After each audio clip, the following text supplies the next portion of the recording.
Thyme is a Mediterranean herb, but it can grow here in Minnesota and survive the winter with proper insulation. And I just do that with leaves, pile them on thick. But I like to grow it from seed, which can be a little tricky at times because the seeds are incredibly small. These are them here, they're just tiny. So they're a little tricky to spot in the soil when you plant them. You may just want to sprinkle them on the top of your soil and hope that they take root. Or just barely cover them with some seed starting mix, like I've done here.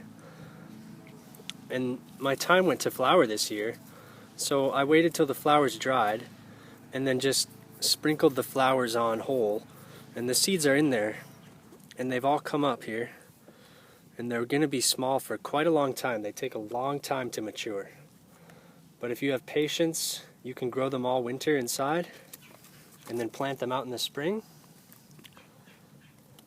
And you can multiply them by rooting. They'll send out roots at certain intervals when they're in contact with the soil. So you can multiply them that way too, but growing from seed is relatively easy. So when you harvest your thyme, you just want to grab a big handful and give it a haircut. So these you can strip down to the leaves, and I've dried them here overnight, and they dry really well. As long as you have a dry area in your house. I use the basement, but you could use a sunny window, and then I store them in large containers like this, and it smells so good. It smells like tea. It's a beautiful smell. But these are great in all sorts of dishes. I like to infuse some cheese with thyme. You can use it dried or fresh. And I'm using a baby bell here. It's a nice soft, mild cheese. But the thyme brings out the herbaceous qualities in your cheese.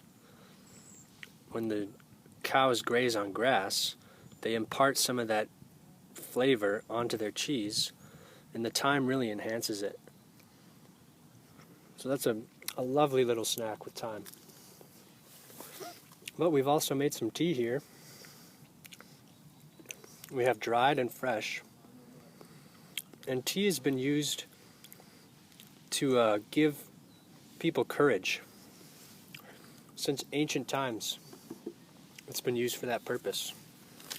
Pliny the Elder says about burning thyme, it puts to flight all venomous creatures.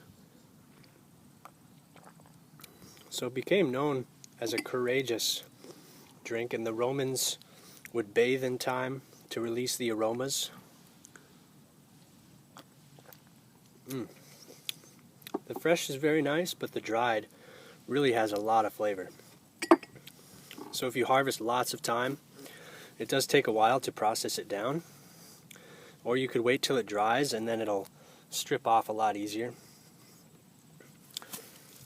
But I've also noticed just this week that some of my thyme cuttings are sending out roots. It's a little tricky to see, but the ones that have forks like this have actually been setting out roots. They're so small you probably can't see them yet. But I found that to be really interesting, that the ones that fork set out roots, but the single stems really don't do anything. So if you have a bunch of these, just strip the leaves and dry them, or use them fresh. But thyme is also linked to fairies in the fairy world. Shakespeare mentions thyme in A Midsummer Night's Dream, where Oberon says, "I know a bank where the wild thyme blows, where oxlips and the nodding violet grows, quite over-canopied with luscious woodbine, with sweet musk-roses and eglantine. There sleeps Titania some time of the night."